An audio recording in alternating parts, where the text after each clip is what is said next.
Bismillahirrahmanirrahim. Assalamualaikum warahmatullahi wabarakatuh. Baiklah, materi kita pada hari ini yaitu bagaimana kita memilih model pembelajaran.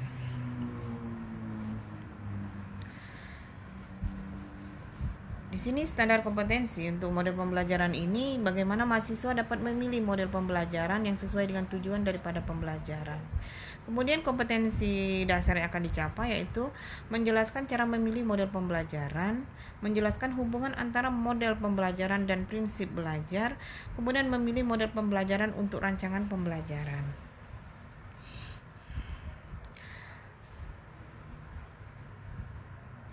Apa itu model pembelajaran? Sebelumnya materi pembelajaran kita yaitu telah menjelaskan bahwa model pembelajaran ini adalah implementasi daripada materi pembelajaran. Jadi bagaimana cara menyajikan materi pendidikan atau pelatihan kepada sasaran atau audiens untuk mencapai sebuah tujuan daripada pembelajaran itu tersebut. Di sini ada berbagai macam model-model pembelajaran, yaitu bisa dengan model diskusi, bisa dengan model simulasi, model demonstrasi, model sumbang saran, dan model ceramah.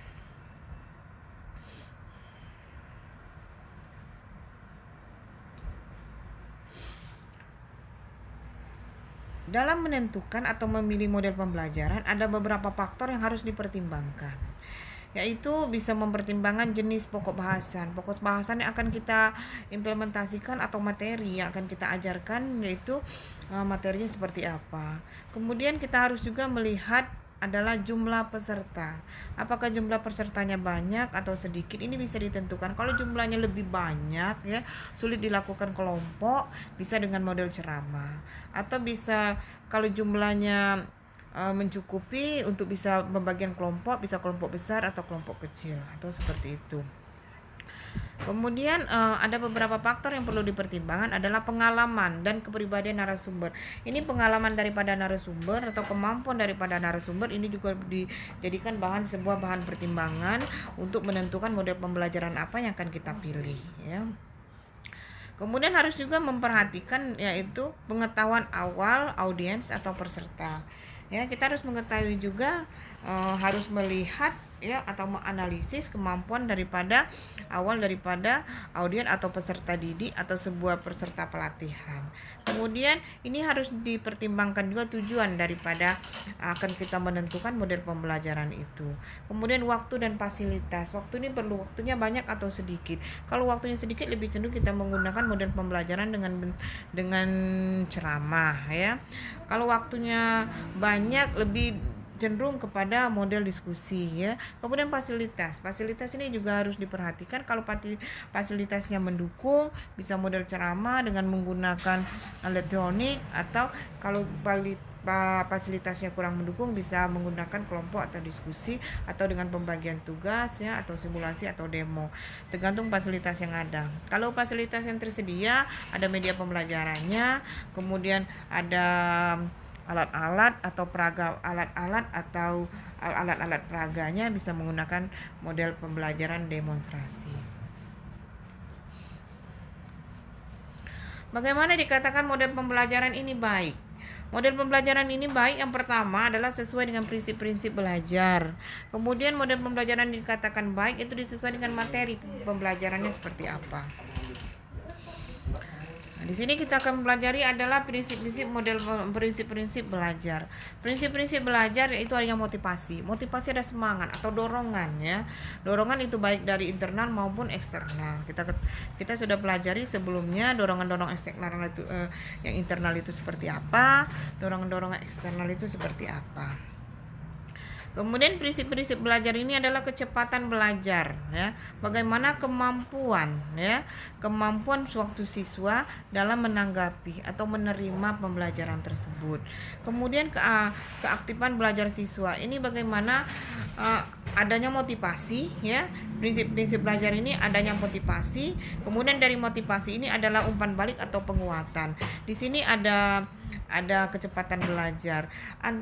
Untuk mengetahui kecepatan belajar daripada siswa ini, motivasi prinsip-prinsip belajarnya adanya motivasi. Motivasi sebuah dorongan, sebuah penyemangat ya, sehingga itu menghasilkan outputnya keaktifan belajar siswa.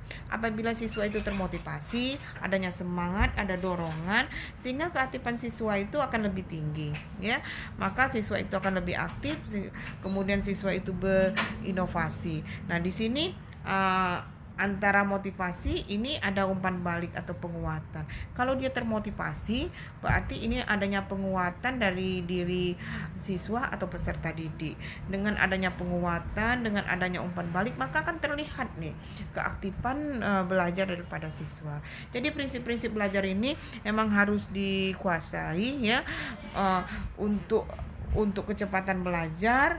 Untuk kecepatan belajar ini harus memenuhi prinsip-prinsip belajar sehingga menghasilkan dari inputnya kecepatan belajar, sehingga menghasilkan outputnya berupa keaktifan belajar siswa. Untuk keaktifan belajar siswa ini adalah harus adanya motivasi. Dengan adanya motivasi maka adanya umpan balik, adanya terjadinya penguatan. Metode pembelajaran. Kalau metode pembelajaran kita memilih model pembelajaran diskusi, maka ini lebih cenderung kepada ranah pembelajarannya adalah kognitif, yaitu berupa pengetahuan. Kemudian kalau metode pembelajaran curah pendapat, itu juga ranah pembelajaran itu berupa kognitif atau pengetahuan, diskusi kelompok juga seperti itu, dan ceramah seperti itu. Jadi lebih cenderung ini, kalau diskusi kelas ini dia lebih cenderung itu meningkatkan kepada pengetahuan atau ilmu atau suatu materi yang diberikan. Itu lebih ke ranah pembelajarannya adalah kognitif. Sedangkan penugasan itu lebih ke psikomotor ya, atau keterampilan. Penugasan ini bisa kita memberi tugas kepada siswa ya, bisa juga memberi keterampilan, mendemokan seperti itu. Jadi dia lebih cenderung kepada keterampilan atau psikomotor, kemampuan atau keterampilan atau skill yang dimiliki oleh siswa. Kemudian bermain peran ini dia lebih menentukan kepada sikap, bagaimana seorang siswa itu bersikap atau bertindak, atau bagaimana mengekspresikan metode pembelajaran tersebut. Jadi ini lebih cenderung kepada ranah pembelajarannya adalah afektif atau sikap. Kemudian model pembelajaran drama, sandiwara itu sikap tadi, karena ini lebih mencenderungkan mengapresiasikan ya, peran bisa jadi. Kemudian kalau simulasi ini lebih kepada tindakan, berarti itu keterampilan. Kalau studi kasus, pengetahuan bagaimana memecahkan masalah, bagaimana kemampuan siswa untuk diberi masalah, kemudian dia bisa memecahkan, menganalisis sebuah masalah. Kunjungan ke laboratorium ini juga pengenalan ya. Pengenalan ini berupa pengetahuan atau kognitif. Kemudian bermain dalam pembelajaran, yaitu dengan metode permainan, itu lebih kepada sikap. Bagaimana sikap kita di dalam memainkan peran. Kemudian praktek. Kalau praktek ini lebih praktek lapangan, praktek laboratorium itu lebih cenderung kepada keterampilan, skill atau keterampilan seorang siswa untuk mempraktekkan atau mendemokan. Kemudian ada metode demonstrasi, ini menunjukkan ini lebih cenderung pada pengetahuan.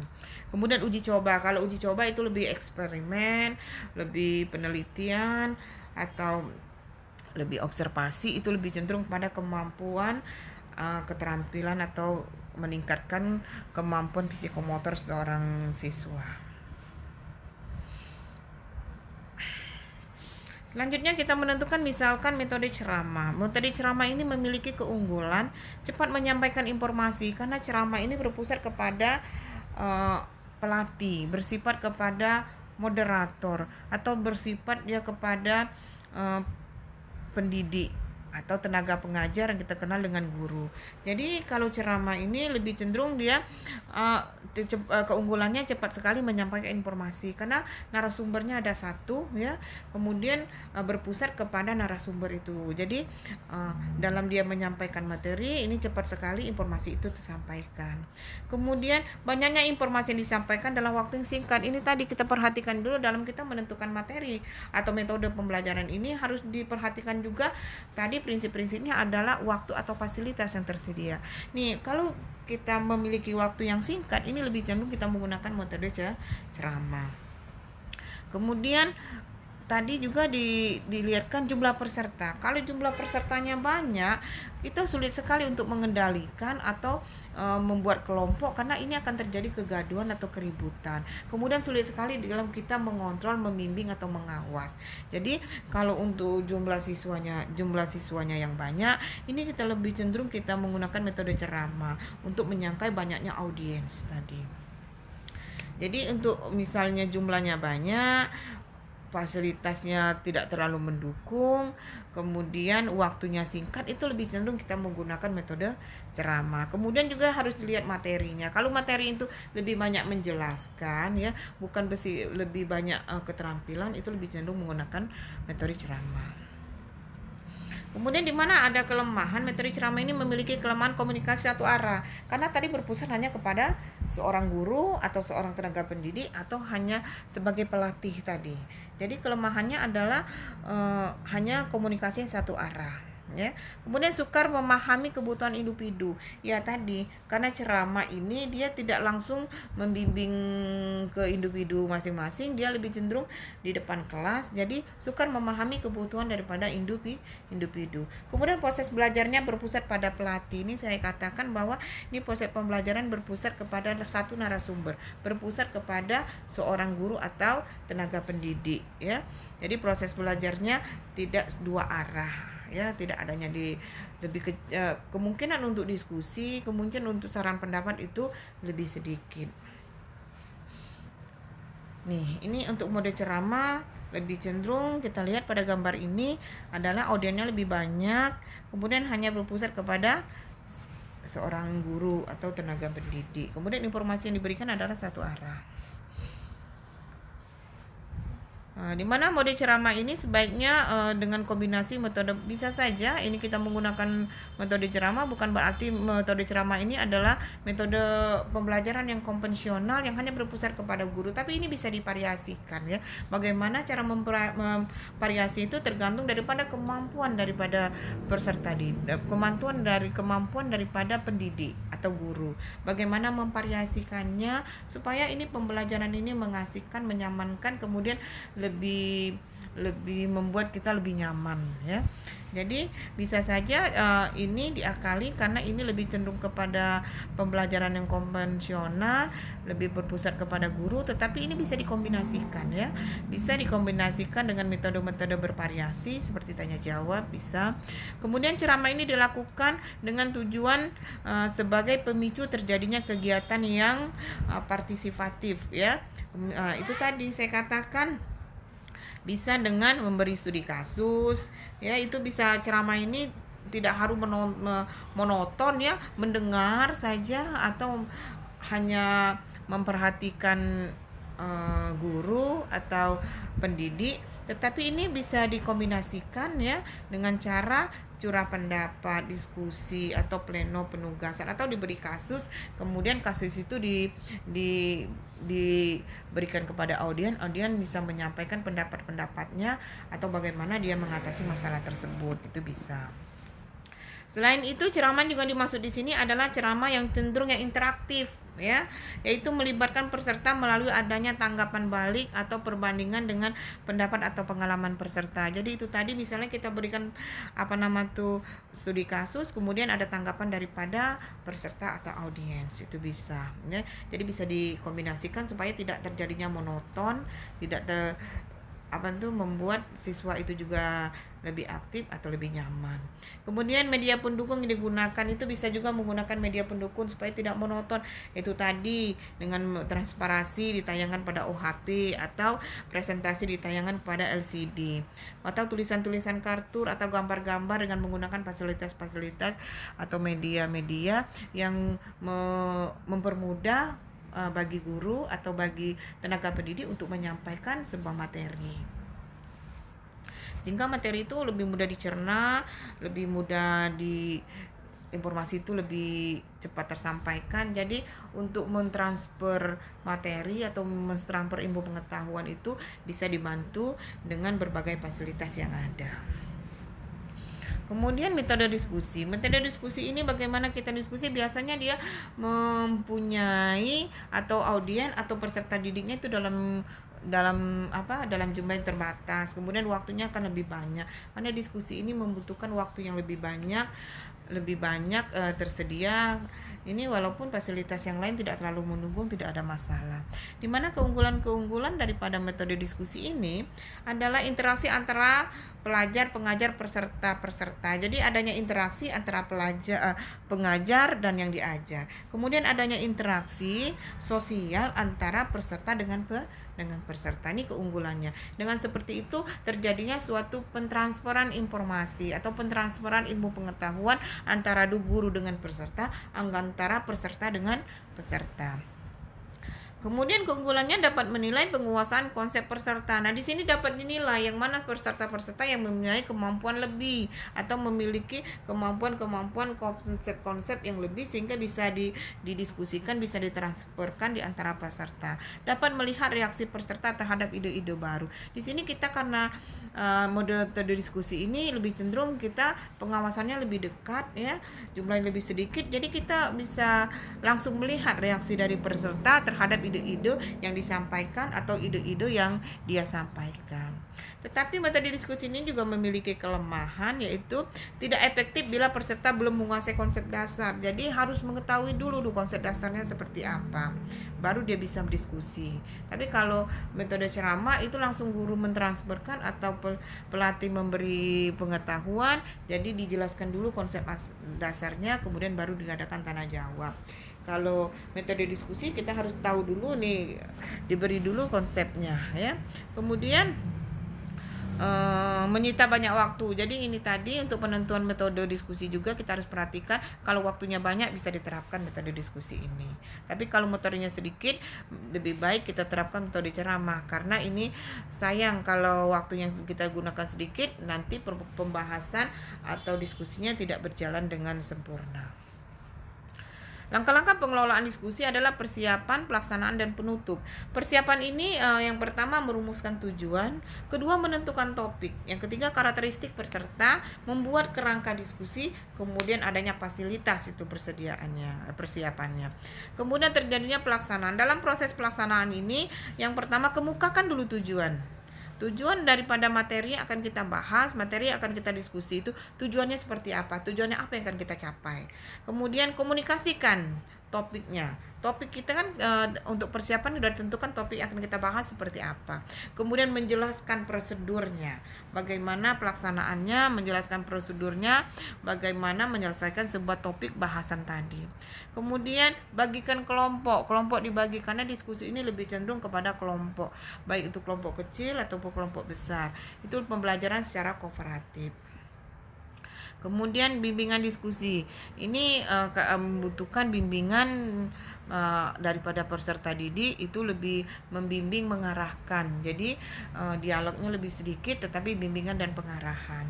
Penutup adalah membuat laporan kelompok dari hasil diskusi tadi, yaitu dibuatlah laporan kelompok hasil daripada diskusi tadi. Kemudian tanggapan kelompok. Setelah laporan kelompok, kemudian dipresentasikan. Setiap kelompok bisa mempresentasikannya ke depan. Kemudian tanggapan kelompok, baik itu kelompok sendiri atau kelompok-kelompok yang lain itu memberi tanggapan, yaitu berupa umpan balik. Nah, setelah dijadikannya umpan balik, baru adanya penguatan. Setelah penguatan, ditariklah sebuah kesimpulan daripada hasil diskusi yang berupa materi yang telah dibahas tadi. Nah, ini lebih cenderung diskusi kelas atau diskusi umum. Diskusi umum itu kelompoknya besar. Kalau diskusi kelas ini kelompoknya besar. Kalau diskusi kelompok itu kelompoknya kecil. Diskusi umum atau diskusi kelas itu adalah metode ini bertujuan untuk menukar gagasan, pemikiran atau informasi atau pengalaman-pengalaman di antara peserta sehingga tercapailah suatu kesepakatan pokok-pokok pikiran, baik itu berupa gagasan maupun diambil sebuah kesimpulan. Jadi metode ini adalah tujuannya bagaimana nih bertukar informasi, bertukar gagasan, kemudian ditariklah sebuah kesimpulan. Kemudian diskusi umum ini juga untuk mencapai kesepakatan tersebut di mana para peserta dapat saling beradu argumen untuk meyakinkan peserta lain. Jadi adanya argumentasi, adanya umpan balik sehingga meyakinkan sebuah gagasan. Kemudian kesepakatan pikiran inilah yang kemudian ditulis sebagai hasil diskusi. Setelah terjadinya diskusi, terjadinya kesepakatan, terjadinya gagasan-gagasan, kemudian ditariklah sebuah kesimpulan hasil diskusi. Diskusi biasanya digunakan sebagai bagian yang tidak terpisahkan dari penerapan berbagai metode seperti penjelasan, curah pendapat, diskusi kelompok, permainan, dan lain-lain. Kemudian ada metode pembelajaran dengan cara demonstrasi. Di mana metode pembelajaran dengan cara demonstrasi ini konsep yang diajarkan menjadi lebih nyata. Jadi setelah memberi pengetahuan kemudian didemonstrasikan. Nah, ini suatu konsep pembelajaran yang nyata di mana kenyataannya atau secara alamiah ya. Ini lebih nyata, bisa dilihat, bisa membuktikan sebuah teori atau pengetahuan yang diberikan dalam bentuk yang nyata. Kemudian metode demonstrasi ini kesamaan pengertian terhadap suatu konsep. Jadi kita harus sama dulu pengertian konsepnya seperti apa. Kemudian metode ini sangat cocok untuk mengajar suatu keterampilan atau psikomotor tadi, kemampuan siswa dalam mempraktekkan sesuatu. Di mana pelaksanaannya harus ada prosedur tertulis untuk peserta. Jadi harus ada prosedur-prosedur tertulis yang dibuat sebagai panduan untuk melaksanakan demonstrasi tersebut supaya jangan terjadinya suatu kesalahan-kesalahan. Karena dalam mendemonstrasi ini biasanya ada risiko-risiko yang harus dihadapi ya. Kemudian supaya dalam kita mendemonstrasikan ini supaya benar atau sesuai dengan aturan atau prosedur yang telah ditetapkan. Kemudian pelaksanaan demonstrasi siap dan terampil. Jadi demonstrasi itu siap dilaksanakan dan dalam melakukan itu memiliki suatu keterampilan atau skill sehingga demonstrasi ini dapat berjalan dengan sangat baik ya. Contohnya ini nih demonstrasi. Guru mendemonstrasikan suatu teori ya. Suatu teori dipraktekkan, didemonstrasikan untuk membuktikan suatu teori tersebut. Kemudian demonstrasi ini bisa juga dipadukan dengan diskusi. Dari hasil kelompok-kelompok bisa mendemonstrasikan topik permasalahan yang ada. Di mana demonstrasi ini adalah suatu metode yang digunakan untuk mengajar peserta dengan cara menceritakan atau memperagakan sesuatu, langkah-langkah pengerjaan sesuatu. Jadi demonstrasi adalah memperagakan ya sebuah teori atau sebuah permasalahan. Demonstrasi ini merupakan praktek yang diperagakan oleh peserta. Praktek yang diperagakan oleh peserta dari hasil diskusi bisa, atau praktek yang demonstrasi ini dilakukan praktek dari guru atau guru bersama peserta. Oleh karena itu demonstrasi dapat dibagi menjadi dua tujuan. Tujuan pertama adalah demonstrasi adalah proses untuk memahami langkah demi langkah. Bagaimana kita memahami prosedurnya, bagaimana kita memahami panduan yang ada sehingga kita melakukan suatu tahapan-tahapan ya. Kemudian demonstrasi hasil untuk memperlihatkan atau memperagakan hasil dari sebuah proses. Jadi tujuan demonstrasi tadi, satu, bagaimana kita melaksanakan prosedur atau langkah-langkah daripada suatu praktek ya. Kemudian demonstrasi ini adalah memperlihatkan atau memperagakan hasil dari sebuah proses. Kemudian demonstrasi ini biasanya setelah demonstrasi dilanjutkan dengan praktek-praktek oleh para peserta. Jadi demonstrasi ini setelah dipraktekkan antara peserta dengan peserta atau diberi contoh oleh pelatih atau oleh guru atau tenaga pendidik. Selanjutnya adalah metode demonstrasi adalah sumbang saran atau curah pendapat atau brainstorming ya. Di mana motivasi peserta untuk berpartisipasi aktif memberikan tanggapan. Jadi sumbang saran ini bagaimana peserta memberi tanggapan atau adanya umpan balik materi yang diberikan kemudian ditanggap oleh peserta, yaitu kemudian ini di sini harus ada penghargaan atau harus menghargai pendapat orang lain. Di sini harus ditekan sekali kalau kita sudah menentukan metode pembelajaran sumbang saran atau curah pendapat, ini harus samakan dulu visi dan misinya. Bahwa yang namanya sumbang saran atau namanya memberi pendapat, yang pertama setiap orang berhak untuk menyampaikan pendapatnya, untuk berpartisipasi aktif dalam memberi pendapat. Yang kedua, setiap orang harus wajib untuk menghargai pendapat orang lain walaupun nanti ada ditarik sebuah kesimpulan dari sebuah pendapat-pendapat tersebut. Itulah tugas daripada seorang guru atau pendidik yang akan menarik sebuah kesimpulan, yang akan mengkoordinir supaya pemberian pendapat dan menghargai pendapat tersebut bisa dikoordinir adanya, supaya tidak terjadi gesekan atau kesalahpahaman dalam pemberian pendapat, baik yang memberi pendapat maupun yang mendengarkan pendapat. Kemudian ada metode pembelajaran yaitu simulasi. Simulasi ini adalah memotivasi peserta untuk melakukan atau memahami perasaan orang lain, memecahkan permasalahan bersama-sama, mengambil sebuah keputusan dan mengembangkan kreativitas. Ini metode simulasi yang kita tentukan adalah harus memahami, memecahkan masalah, kemudian mengambil keputusan dan mengembangkan kreativitas daripada peserta didik. Di mana bentuk simulasi ini bisa dengan cara bagaimana guru atau bisa juga dengan permainan atau bisa juga dengan bermain peran atau permainan atau dengan bermain peran ya.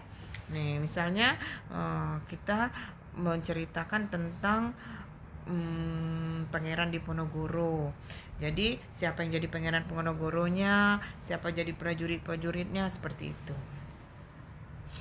Jadi bermain peran ya adalah pada prinsipnya merupakan metode untuk menghadirkan peran-peran yang ada dalam dunia nyata ke dalam suatu pertunjukan peran. Ya, bisa itu di dalam kelas, atau dalam sebuah pertemuan yang kemudian akan dijadikan suatu bahan refleksi agar peserta memberikan penilaian terhadap situasi atau masalah tersebut. Jadi bagaimana siapa yang menampilkan perannya, siapa yang menjadi melakonkan peran, kemudian ada yang menilainya. Misalnya menilai keunggulan maupun kelemahan masing-masing peran tersebut, kemudian memberikan saran atau sumban saran atau pendapat atau alternatif pendapat lainnya bagi pengembangan peran-peran tersebut. Jadi setelah bermain peran, ada yang sebagai penilai ya, mengevaluasi setiap peran tersebut, kemudian diberikan saran bagaimana sebaiknya melakukan sebuah peran. Di mana metode ini lebih menekankan terhadap masalah yang diangkat dalam pertunjukan tersebut, bukan pada kemampuan berperan dalam melakukan permainan. Jadi metode ini lebih ditunjukkan bagaimana kita melakukan pertunjukan. Tema daripada pertunjukan tersebut lebih cenderung kepada berpusat kepada temanya dalam menunjukkan suatu pertunjukan, bukan kepada kemampuan bermainnya sebuah peran. Ini simulasi itu tadi tuh mengerjakan bagaimana mensimulasikannya. Jadi metode simulasi adalah bentuk metode praktek yang sifatnya mengembangkan keterampilan atau kemampuan fisik atau teknis ya, dimana metode ini memindahkan suatu situasi yang nyata ke dalam kegiatan atau ruang belajar karena adanya kesulitan melakukan praktek di dalam simulasi yang sesungguhnya. Ini bermain sandiwara. Nah, bisa adalah sebuah pertunjukan-pertunjukan. Kemudian penontonnya ini ada yang penonton, kemudian ada yang melakukan peran atau pertunjukan. Yang penonton adalah sebagai penilai, yang melakukan peran adalah yang melakukan sebuah pertunjukan. Nah, di mana ini dalam bentuk sandiwara, bermain peran ini kita kenal dengan dalam bentuk drama atau sandiwara, di mana metode sandiwara ini seperti memindahkan sepenggal cerita atau pertunjukan yang menyerupai kisah nyata atau situasi sehari-hari ke dalam pertunjukan tersebut. Jadi bagaimana orang memerankan suatu cerita seperti di dunia nyata. Kemudian penggunaan metode ini ditunjukkan untuk mengembangkan diskusi dan analisis peristiwa, di mana tujuannya adalah sebagai media untuk memperlihatkan berbagai permasalahan pada suatu tema atau topik sebagai bahan refleksi dan analisis solusi penyelesaian masalah. Diskusi begitu, ranah penyadaran dan peningkatan kemampuan analisis dikombinasikan secara seimbang. Kemudian ada namanya diskusi praktek lapangan. Praktek lapangan ini langsung terjun ke lapangan, melakukan sebuah observasi, mempraktekkan yang sesungguhnya sehingga suatu siswa diberi suatu pengalaman yang nyata, di mana pengalaman ini pembelajaran ini lebih cenderung mudah memahami karena langsung dilakukan observasi atau praktek lapangan. Di mana metode praktek lapangan ini bertujuan untuk melatih dan meningkatkan kemampuan peserta dalam mengaplikasikan pengetahuan dan keterampilan yang mereka peroleh. Kemudian kegiatan ini dilakukan di lapangan dan biasa seperti di tempat-tempat kerja maupun di masyarakat. Jadi praktek langsung di lapangan dalam dunia yang nyata, sehingga siswa mendapat sebuah pengalaman, di mana pengalaman inilah yang nantinya akan mudah sekali dipahami atau diterapkan oleh siswa. Di mana keunggulan dari metode ini adalah pengalaman yang nyata yang diperoleh bisa langsung dirasakan oleh peserta, sehingga dapat memicu kemampuan peserta dalam mengembangkan kemampuannya. Jadi langsung dipraktekkan sehingga ini langsung bisa dilihat kemampuan siswa. Di mana sifat metode praktek ini adalah pengembangan keterampilan itu tadi psikomotor ya. Ranah pembelajarannya adalah psikomotor. Kemudian permainan game, bagaimana nih memainkan game dalam bentuk pembelajaran ya. Di mana permainan game ini itu yang kita kenal adalah sangat populer dengan berbagai sebutan antara lain permainan misalnya icebreaker ya, breaker dan penyegaran. Artinya di sini bahwa pemanasan atau proses belajar adalah pemecah situasi atau pembukaan fisik dan pikiran. Jadi pemain-pemain ini kita menggunakan pikiran dan menggunakan fisik. Di samping kita berpikir, kita juga akan mempraktekkan menggunakan fisik kita ya, melatih fisik, kemampuan fisik kita ya. Kemudian permainan ini juga dimaksud untuk membangun suasana belajar yang dinamis, yang penuh semangat dan antusiasmenya seperti apa. Permainan game itu merupakan karakteristik permainan adalah menciptakan suasana belajar yang menyenangkan, ya, fun ya, serta serius tapi santai. Permainan digunakan untuk menciptakan suasana belajar dari pasif ke aktif, dari yang namanya kaku dan kemudian melakukan sebuah gerakan. Di mana metode permainan atau menggunakan games ini diarahkan agar tujuan belajar dapat dicapai secara efisien dan efektif dalam suasana yang gembira, menyenangkan, meskipun berbagai hal-hal yang sulit atau berat untuk dibahas. Ini permainan game sebaiknya digunakan sebagai bagian dari proses belajar. Di mana proses pembelajaran dengan permainan ini bukan hanya untuk mengisi waktu kosong atau sekedar sebuah permainan, tetapi ada maknanya, ada yang harus didapat dari proses pembelajaran ini. Di mana pembelajaran sebaiknya dirancang menjadi suatu aksi atau kejadian yang dialami sendiri oleh peserta. Kemudian ditarik dalam suatu proses refleksi untuk menjadikan hikmah di dalam dia berprinsip menilai, atau pembelajaran yang diambil dari sebuah permainan. Jadi permainan ini bisa ditarik sebuah pembelajaran, kemudian terimplementasikan dalam kehidupan nyata. Di mana wilayah perubahan yang dipengaruhi adalah ranah sikap atau nilai. Jadi ini ditekankan karena permainan ini lebih kepada psikomotornya. Jadi pengembangan metode selanjutnya adalah kita akan pengembangan bagaimana mengembangkan metode pembelajaran dengan menggunakan e-learning. Jadi metode pembelajaran menggunakan e-learning ini adalah suatu sistem pendidikan. Ya, ini pembelajaran pada masa pandemi ini lebih dikembangkan. Jadi pembelajaran dengan menggunakan e-learning adalah pembelajaran yang sangat populer pada masa pandemi ini ya. Jadi pembelajaran dengan menggunakan elektronik. Jadi bagaimana walaupun tidak tatap muka, walaupun dalam kondisi tidak adanya tatap muka, tetapi proses pembelajaran dapat berjalan dengan baik. Jadi pengembangan e-learning adalah sistem pendidikan yang menggunakan aplikasi elektronik untuk mendukung pengembangan kegiatan belajar mengajar dengan media internet atau dengan media jaringan komputer lainnya. Jadi pembelajaran e-learning ini bisa dijadikan bahwa pembelajaran dengan jarak jauh ya, walaupun tidak dengan tatap muka, tapi proses pembelajaran dapat bisa berlangsung. Jadi pembelajaran learning ini tersusun dari dua bagian, yaitu merupakan singkatan dari elektronika dan learning, yang berarti pembelajaran dengan menggunakan perangkat-perangkat elektronik. Pembelajaran yang menggunakan jasa bantuan daripada perangkat elektronik. Jadi kebijakan learning ini yaitu ditetapkan yaitu Undang-Undang Nomor 12 Tahun 2012 tentang Pendidikan Tinggi, yaitu bagian tujuan daripada pembelajaran jarak jauh pada pasal 31 ayat 1, di mana ini Permendikbudnya nomor 109 tahun 2013 tentang penyelenggaraan pembelajaran jarak jauh ya.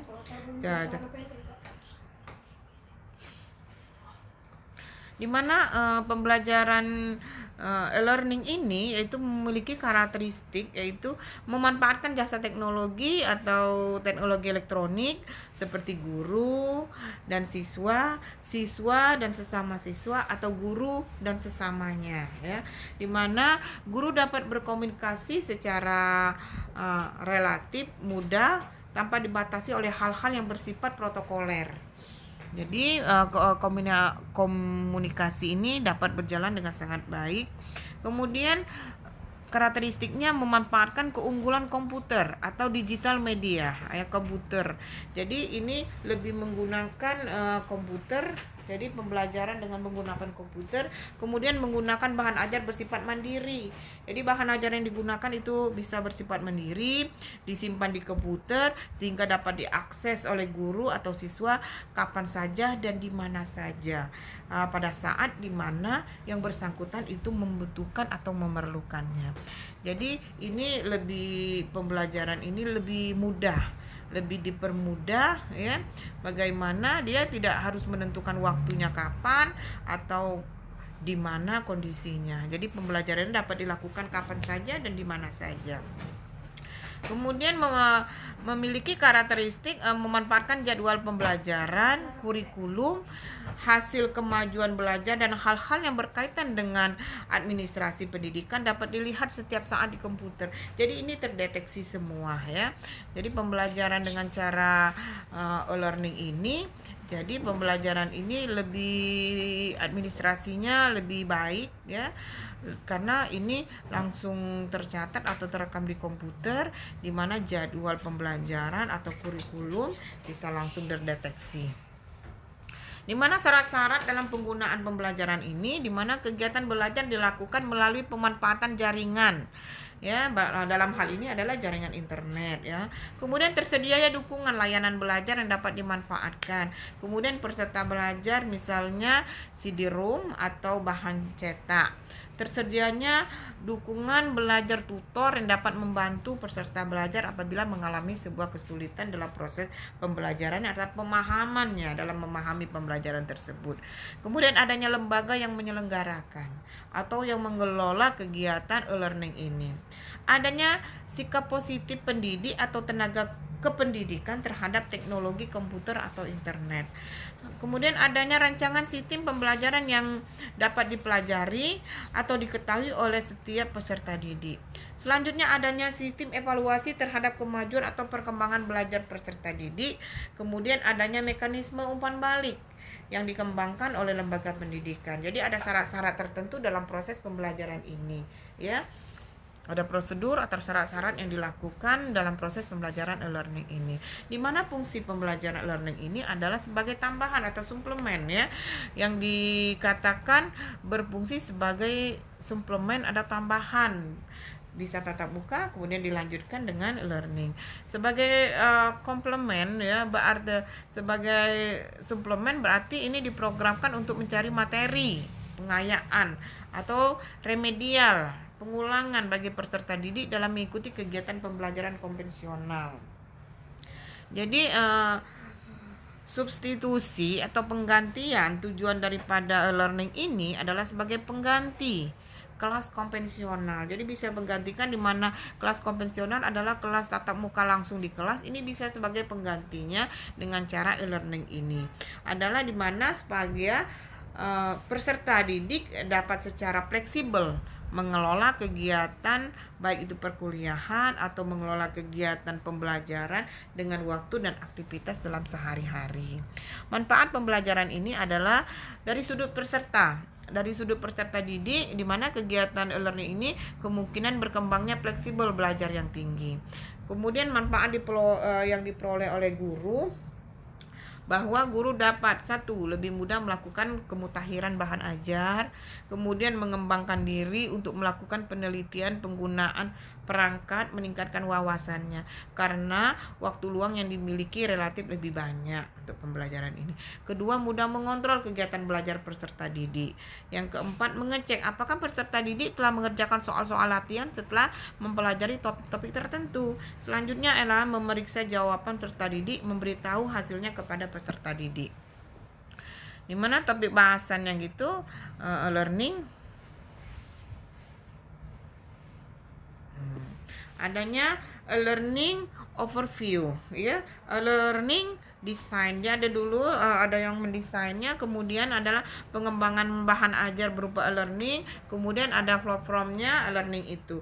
Jadi e-learning ini dapat diartikan adalah seluruh pembelajar yang menggunakan perangkat elektronik, ya, untuk membantu interaksi dan penyampaian materi selama proses pembelajaran. Jadi topik bahasan kita adalah di mana e-learning ini adalah suatu proses pembelajaran dengan menggunakan perangkat elektronik. Tetapi ini ada overview-nya, kemudian ada desainnya, kemudian ada pengembangan bahan ajar, baru adanya platform daripada e-learning. Kemudian ada 3 alternatif model kegiatan pembelajaran dapat diikuti oleh peserta dalam kegiatan e-learning ini. Kemudian pertama adalah sepenuhnya secara tatap muka. Jadi kegiatan pembelajaran peserta didik ini bisa langsung dengan tatap muka. Kemudian ada sebagian tatap muka, ada sebagian lagi dengan menggunakan internet atau sepenuhnya dengan menggunakan internet. Jadi proses pembelajaran ini disesuaikan dengan kondisi. Apabila dalam kondisi yang tidak pandemi seperti sekarang ini bisa menggunakan langsung dengan tatap muka, ya, atau dengan kita kenal dengan konvensional, langsung adanya interaksi langsung antara peserta didik dengan pendidik, antara pendidik dengan pendidik, antara peserta didik dengan peserta didik, ini tatap muka. Atau sebagian tatap muka dengan aturan-aturan tertentu atau jadwal-jadwal atau prosedur-prosedur tertentu, kemudian sebagian lagi melalui jaringan internet atau sepenuhnya melalui internet. Ini penetapan proses pembelajaran atau kegiatan model pembelajaran yang sepenuhnya melalui internet. Ini ada hal-hal tertentu yang mendesak, seperti kondisi sekarang adalah adanya pandemi daripada COVID-19.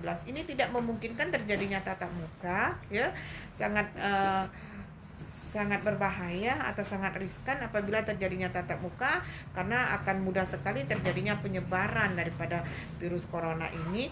Maka ditetapkan oleh pemerintah adalah sepenuhnya melalui internet, ya, atau pembelajaran e-learning tadi dengan jarak jauh, di mana ada program MAFING, yaitu blended learning. Ini tidak seluruh pertemuan dengan menggunakan face to face, ya. Ada pertemuan dengan non face dan to face, ya, itu tadi. Kemudian kegiatan learning ini bisa dilakukan pada forum diskusi, download bahan kuis online atau tugas online.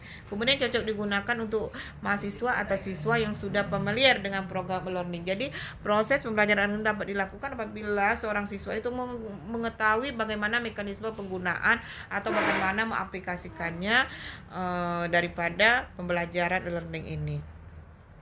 Kemudian model-model pembelajaran learning ini yaitu ini tadi, ada di kelas, ada report, ya. Jadi belajar online di kelas dipandu oleh guru, kemudian ada latihan-latihan atau respon di ruang kelas dipandu oleh guru. Kemudian kalau ini pure, yaitu pembelajaran online secara mandiri, di mana latihan-latihan atau respon di ruang kelas dipandu oleh guru. Oke, ini prosesnya, bagaimana spektrumnya, ya. Learning ini yang pertama yaitu tadi ada ini proses yang perjalanannya, ya. Kondisi sekarang, di mana pertama dilakukan tatap muka di kelas yang dikenal dengan tradisional classroom, ya. Kemudian menggunakan classroom tatap muka, sebagian dengan menggunakan teknologi. Ini perkembangannya. Kemudian pure menggunakan di kelas, kemudian ada langsung teknologi full daripada teknologi. Ini di kelas dibimbing.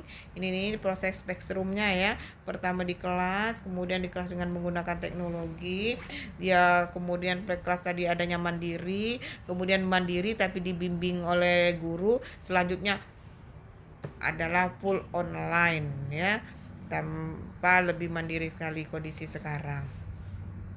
Kemudian learning kegiatan di kelas ini, ya, guru di kelas melakukan perbaikan atau kelanjutan dalam waktu, di mana guru mengajar, mengamati, mengevaluasi, kemudian dilakukan melakukan perbaikan dan kelanjutan waktu yang nyata.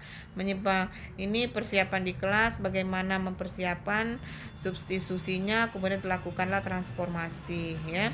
Jadi di mana kelas tatap muka, kemudian substitusi, yaitu mendukung pembelajaran eksternal dengan LMS, interaksi melalui LMS, dan diskusi online, ya.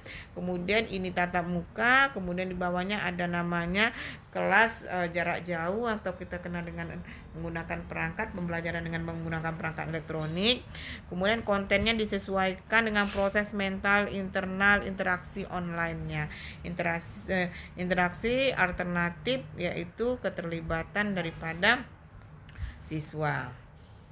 Oke, program MAFING yaitu tahapan pembelajaran berbasis e-learning, yaitu menyusun RPS, kemudian pembuatan program MAFING-nya, pembuatan konten dan pengisian, pelaksanaan, dan kemudian evaluasi. Nah, di mana ini menyusun tujuan dan pencapaian belajar, memilih strategi instruksional, merancang konten. Ini program ini MAFING, ya. Menyusun tujuan dan pencapaian belajar, memilih strategi instruksional, kemudian merancang konten dan kegiatan belajar, menjalankan kegiatan yang di kelas. Ini jadi program MAFING ini di mana program merancang mata pelajaran yang berisi semua aktivitas dalam setiap pertemuan, baik yang klasikal maupun kegiatan berbasis web, baik secara tradisional tatap muka ataupun dengan menggunakan online. Merupakan rancangan detail yang akan dijadikan berbagai pedoman dalam membuat konten dan modulsnya. Sistem program mapping harus selaras dengan konten dalam e-learning. PM menjadi kunci pelatihan daripada e-learning ini. Ini program learningnya bisa dilihat ya. Jadi ini nanti harus dipelajari, ini disesuaikan dengan materi ajarnya seperti apa. Seperti basis kompetennya seperti menjelaskan kembali tentang program pangan. Ini berhubungan dengan pangan. Nanti kamu juga buat ini program mappingnya menjelaskan kembali tentang pengertian sejarah, misalnya sejarah nenek moyang Indonesia. Nah, seperti itu. Jadi topik pendahuluannya seperti apa, kemudian face to face seperti apa, latar belakang tutor seperti apa. Ini nanti dibuat ya. Jadi kemudian mampu menggolongkan pangan fungsional. Mungkin kamu bisa buat mampu menggolongkan era-era sejarah daripada nenek moyang. Itu bisa kamu tambahkan. Ini program mappingnya nanti bisa dibuat, dipelajarin ya. Dipelajarin. Nanti kalau seandainya ibu suruh misalnya menggantikan tentang ini topiknya apa, kalau di sini kan topiknya tentang pangan, nanti kamu buat topiknya tentang sejarah ya, baik itu sejarah di Ponorogo atau sejarah berdirinya atau sejarah kehidupan nenek moyang seperti apa atau sejarah apa, disesuaikan dengan materi ajarnya seperti apa. Nanti dibuat ya orientasinya ya, orientationnya dibuat seperti apa, basisnya seperti apa, orientasi seperti apa, topiknya apa. Nanti dibuat seperti ini. Nah, di mana dalam program mapping ini mengandung 3 unsur, satu kontensnya seperti apa, objek atau materi pembelajarannya seperti apa, ya. Kemudian dalam bentuk PPT bisa link jurnal, PDF, video kuliah atau link video ya dari YouTube bisa. Kemudian deliverynya, sistem penyampaiannya apa, face to face, apa dia menggunakan multimedia atau sebagian tatap muka atau sebagian non tatap muka ya. Selanjutnya interaksi dalam pembelajaran, yaitu interaksi langsung, apa interaksi tidak langsung, atau melalui forum diskusi atau melalui chatting. Nah, ini program mappingnya ya, delivery system dan sistem penyampaian pembelajarannya ada 3, bisa face to face, melalui web atau video conference ya. Mana dalam pembelajaran learning ini juga memiliki suatu keterbatasan, di mana keterbatasannya itu pertama masalah akses untuk bisa melaksanakan e-learning, seperti harus adanya jaringan internet, listrik, telepon atau infrastruktur lainnya. Jadi ada dalam pembelajaran ini ada memiliki keterbatasan atau kelemahan. Jadi kalau kita mau pembelajaran learning, kita harus memiliki jaringan internet, listrik, telepon atau infrastruktur lainnya yang mendukung untuk proses pembelajaran e-learning ini. Kemudian masalah ketersediaan softwarenya ya. Jadi perangkat lunaknya bagaimana mengusahakan piranti lunak yang tidak mahal, bagaimana ketersediaan laptop atau komputernya. Kemudian masalah dampak adalah kurikulum yang ada harus disesuaikan dengan kurikulum yang ada. Masalah skill atau pengetahuan yang harus dikuasai oleh peserta didik dalam mengaplikasikan laptop atau komputer ini ya, atau media elektronik ini. Jadi harus ada jaringannya, harus ada tersedia softwarenya, kemudian harus mengetahui kurikulum, kemudian bagaimana skill atau kemampuan dalam mengaplikasi atau mekanisme penggunaan e-learning ini. Mana kekurangan pembelajaran ini, yaitu kurangnya interaksi antara guru dan siswa, bahkan antara siswa dengan siswa itu sendiri. Kurangnya interaksi ini bisa memperlambat terbentuknya yaitu valuesnya dalam proses belajar dan mengajar ya. Kecenderungan mengabaikan aspek akademik atau sistem sosial dan sebaiknya mendorong tumbuhnya aspek bisnis. Jadi dalam proses pembelajaran ini memiliki kekurangan, yaitu kurangnya interaksi, baik itu antara peserta didik dengan peserta didik, antara peserta didik dengan siswa, antara pendidik dan pendidik. Ini kurang sekali ya interaksinya.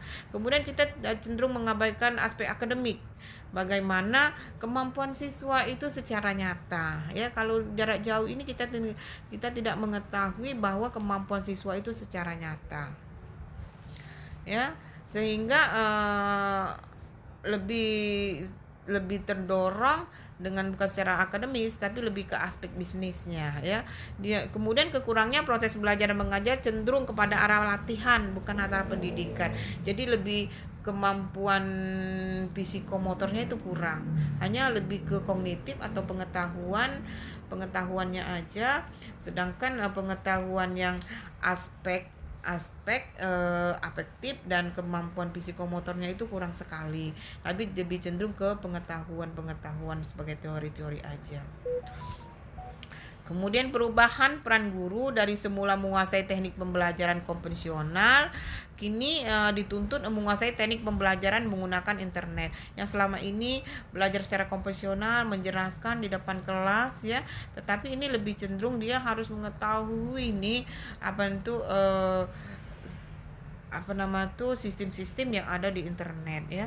Siswa tidak mempunyai motivasi belajar yang tinggi dan cenderung gagal, yaitu tadi siswa tidak termotivasi ya, karena ini tidak menggunakan tatap muka, tidak ada berinteraksi langsung, jadi motivasinya itu rendah sekali. Tidak semua tempat tersedia sebagai fasilitas internet. Ada suatu daerah yang kondisi elektroniknya itu lambat sekali, jaringannya sulit, kemudian listriknya juga sulit. Jadi ini hambatan yang besar sekali untuk daerah-daerah yang kemampuan jaringan internetnya lemah atau listriknya belum berjalan dengan sempurna. Jadi siswa tidak mempunyai tidak semua tempat tersedia itu tadi yang saya katakan, listrik, telepon, komputer ataupun alat-alatnya. Kemudian ini juga kekurangannya itu membutuhkan biaya yang sangat mahal. Jadi ini latihan prakteknya, misalnya kegiatan pembelajaran, pelatihannya apa, tujuan umum pembelajaran tersebut apa, tujuan secara khusus apa, metode pembelajaran yang kamu tentukan seperti apa, nanti dibuat. Ini kegiatan belajarnya ya, dibuat. Misalnya pembukaannya seperti apa, kegiatan pelatihannya, kegiatan audiensnya seperti apa. Ini ada namanya eksplorasi, elaborasi, dan konfirmasi. Dalam proses pembelajaran itu harus dikuasai 3 inti tadi: eksplorasi, elaborasi, dan konfirmasi. Adanya pembuka yang untuk intinya ada 3 tahapan tadi, yang terakhir adalah penutup.